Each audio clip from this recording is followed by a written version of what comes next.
Hello,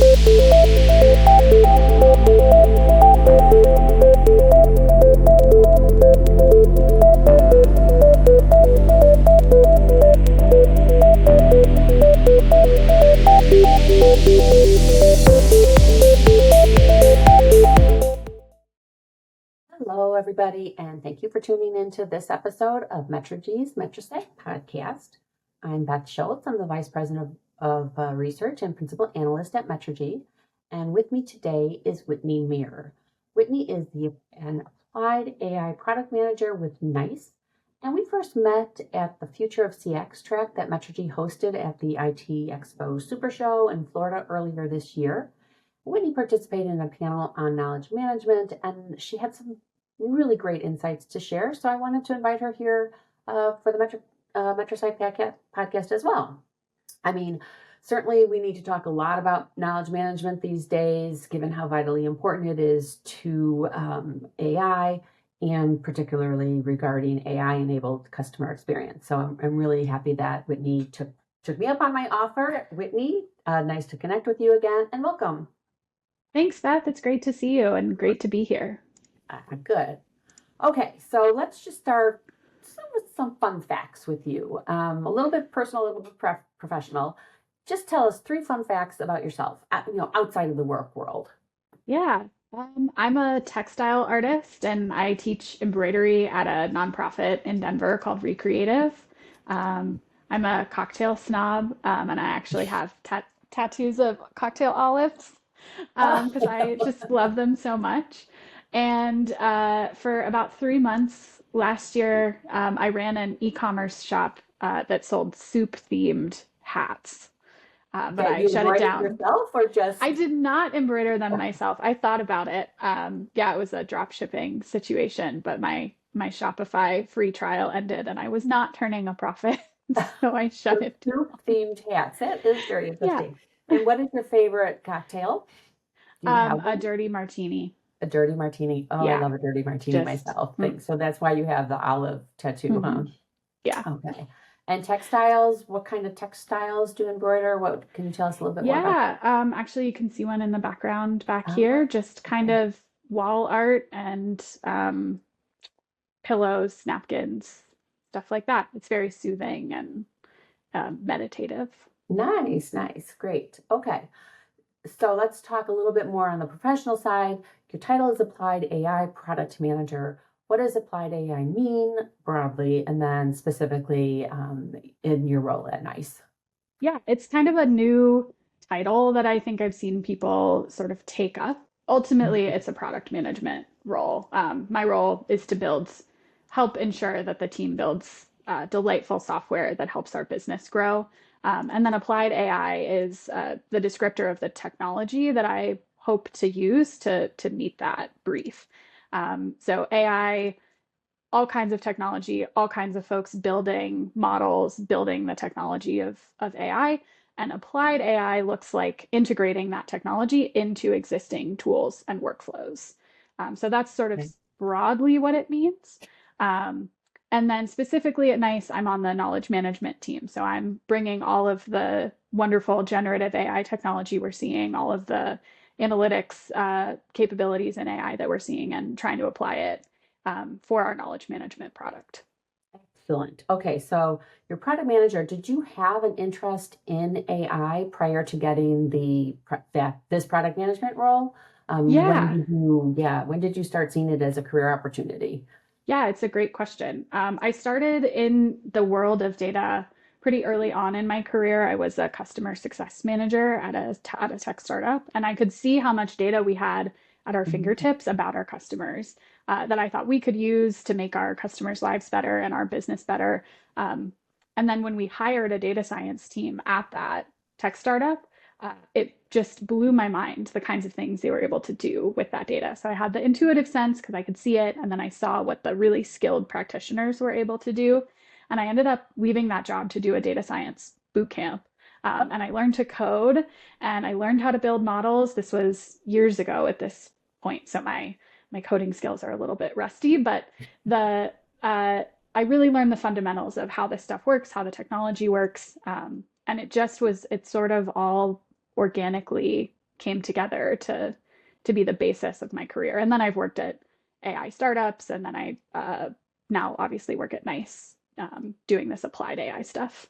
So it's interesting because you have such a data centric, heavy, geeky kind of professional role, and yet you also have this very artistic side, obviously. Yeah, gotta have balance. Absolutely. Okay, so you explained a little bit that you're working on AI, applied AI rather, in context of knowledge management products. So can you tell us a little bit more about how knowledge management fits into your role? Yeah, it's the foundation of my whole role. So the product I manage is called CX1 Expert, which is Mhm. one of the the knowledge base product at NICE.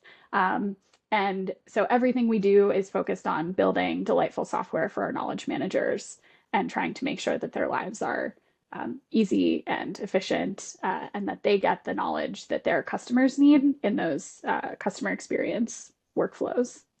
Okay.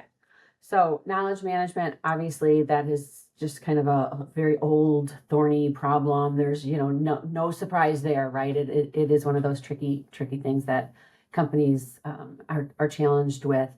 And because it can be so hard to do well, you know, knowledge management disciplines in many companies very, far from rigorous, which has really sort of been exacerbated with the introduction of AI. So, from a technology perspective, what does sort of strong knowledge management look like today for customer experience purposes versus weak knowledge management?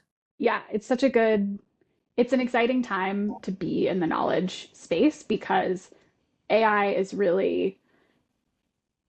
it really shines a light on your knowledge management process. If you have a strong knowledge management process, you're able to just scoop up an AI platform, start running with it, enable your customer experiences with AI. And if you have a weak knowledge management process, you are going to see just challenges adopting AI.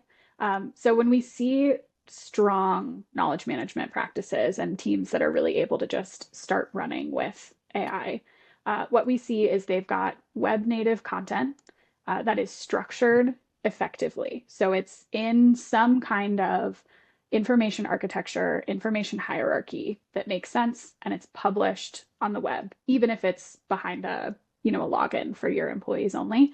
Okay. It's not PDFs in a SharePoint somewhere, completely free of hierarchy. It's not 5 wikis that people just keep adding to without Hmm. editing and curating. So that's one piece of it. The second piece of it is folks have a culture and a practice of looking at the data, looking at usage data, seeing who's being served by their content and their knowledge, and making it better, and a practice of continuously improving it based off of metrics and data. And the third thing that we see for a strong, um, oh, no, there's not a third thing. Let me back up. So it's that I've strong. got, So, yeah, well, to recap, it's it's that structured strong content. technology plus the people and the processes around that Yeah, technology, right? Okay. yeah, Okay. yeah. So what if my knowledge man systems today, they're outdated? How do I get started down that right path? How big of an undertaking is this? Yeah, I think people are often overwhelmed by it, but it can be emotionally daunting to look at it and say, Mm. how do I get there? The good news is that if you work with a vendor who knows what they're doing, they'll be able to walk you through the steps to go from where you are to where you need to be. And I'll just brag about the team at Expert for a second. I think we have just a world class onboarding team who can really help you identify who your core users are, what your structure needs to be in order to support them, and some of what we call our cornerstone content that will serve the needs of those users, the needs of that audience, sort of to start out. And they'll really help you build that strong foundation. They're so good at it. Okay. But if you talk to them, yeah, they'll tell you there's 3 things. You need the people that you're serving, your audience, Hmm. the structure to build out your content, and then your cornerstone content. So the things that are going to meet the needs of the people who you're trying to serve. And as much as you can distill that audience into a very clear cohort of users or of customers, the better off you're going to be. It doesn't have to be small in terms of numbers, but it does need to be distilled in terms of their needs and use cases to start. And then you build that muscle with the small group and you can expand out. So you start with a small group, one group, or you make sure that you have distinct groups? What we see in our customers is a phased rollout works really well. So you start Okay. with your one group and you build up your muscle to serve that group. So maybe that's all your agents, right? Maybe that's all your customers of one product. And then you can roll out to more and more and more. Or Okay. maybe that's all your product documentation or all your support documentation. But it's really about defining um, a cohort that you can serve really well to begin Okay. with. Okay. Um, so let's talk a little bit more about knowledge management and sort of that rapidly evolving state of AI. And what really do companies need to understand about what's happening today?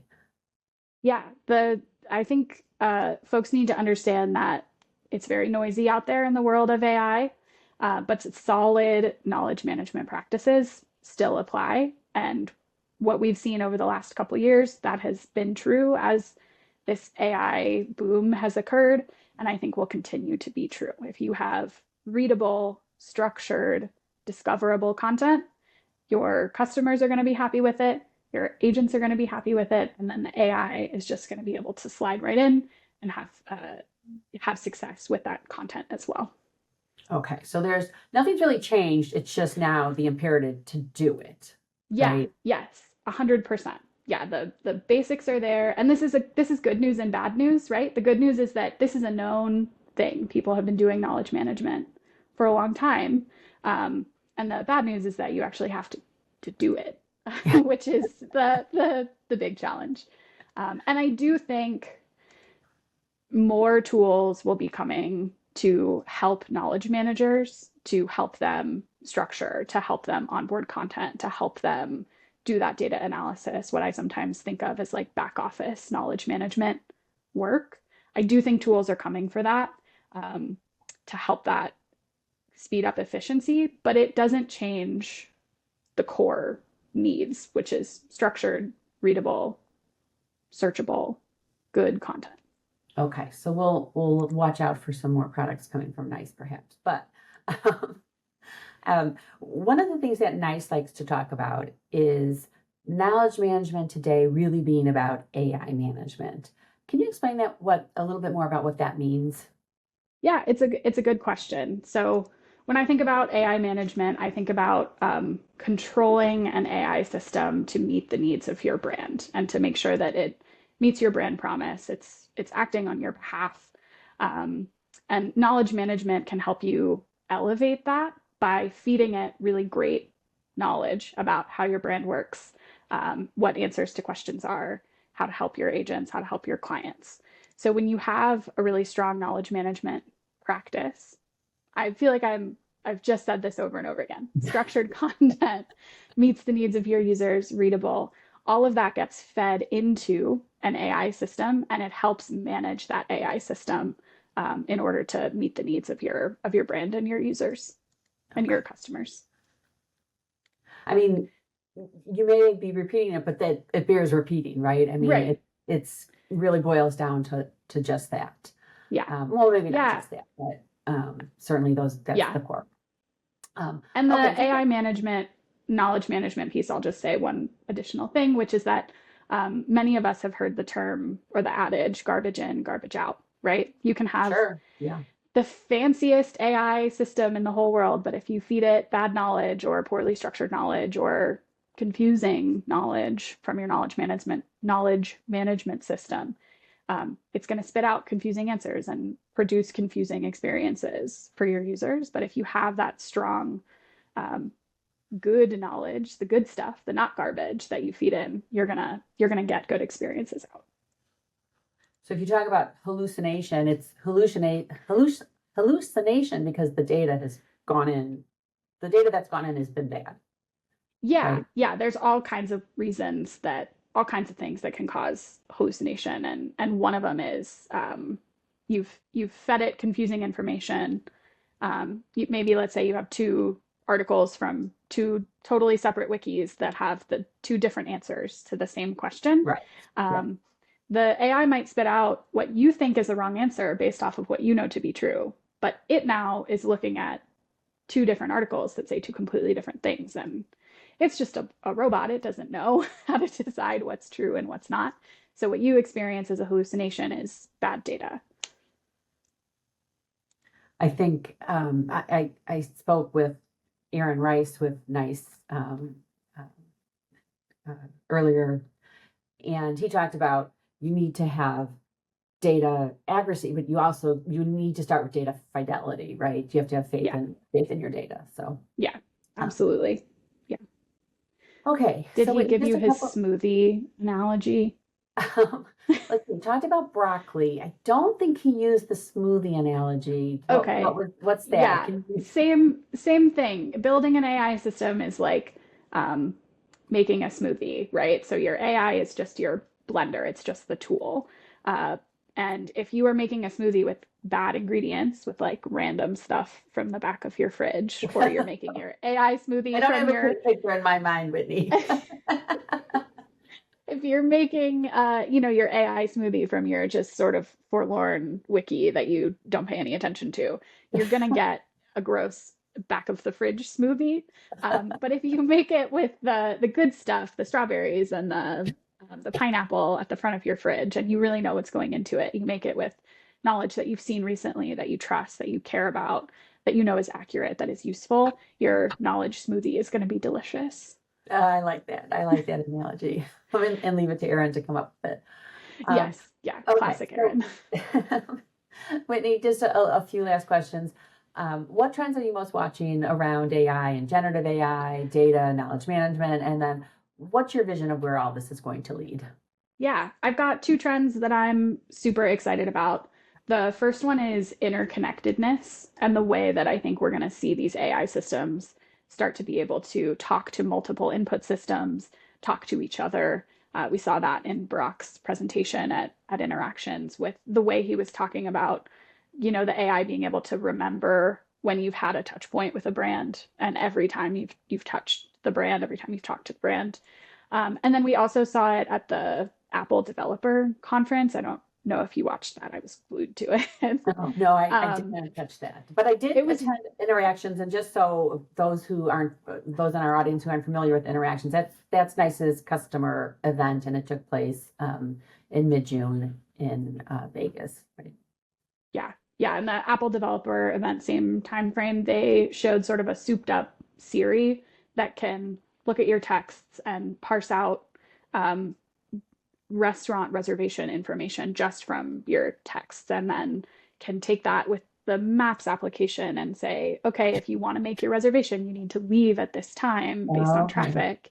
And so you're seeing this kind of like the promise of AI and the promise of these little pocket assistants starting very slowly to come to fruition, which is really cool.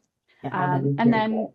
in knowledge management, I touched on this a little bit. I am very excited to see the tools that help knowledge managers and that help structure content, that help you. Generative AI obviously can help you write content, but that can help you format it for different audiences, make it readable for who needs it to be readable, to do some of that data analysis, to help you structure and create the content that your users need or your customers need. Okay. I think we're going to start to see some of that, and that's not a product announcement. um, just for anyone who's listening, any of our customers, that's not a product announcement. It's just a trend that I'm seeing as I watch the knowledge management space. I think we're going to start to see much more of that. Okay. So what's your sort of ultimate vision of where all this is going to lead, Whitney? I'm such an optimist. I think this is going to be great. I think we're going to end up with tools that leverage the best of AI. So their analytics, their data crunching ability, their ability to pull signal out of noise, and then present that back to people to enable people to do what they do best, which is be creative, problem solve, have empathy. And so I hope we see more tools that sort of bring the best of both worlds together, to help you sort of to be your knowledge co-pilot, right? To help you in the whole world of knowledge management. Excellent. Okay. Okay. Any resources you'd recommend to people looking to better understand the state of AI and knowledge management and data-driven CX today? Yeah, I think I get most of my news from podcasts just like this one these days. So the to stay up to date with AI in general, I like the Hard Fork podcast. It's a New York Times podcast, just about tech in general. And then the Big Tech podcast, I also really like, just to stay up to date on what all the technology players are doing. For new folks who are new to knowledge management, I'll plug something that my team wrote. We wrote an ebook called Knowledge Rocks, formed after the what oh, I'm trying to make a reference, and it's just it's off the tip of my tongue. But it's all about knowledge management and how to get started. And then I like the KM World blog to keep up with knowledge management in general. Excellent. Well, those are some great resources. I'll check them out myself as well. And that is a great place to leave off. So thank you again for sharing with us, Whitney. Till next time, everybody, take care. Thanks, Beth. Thanks, everyone.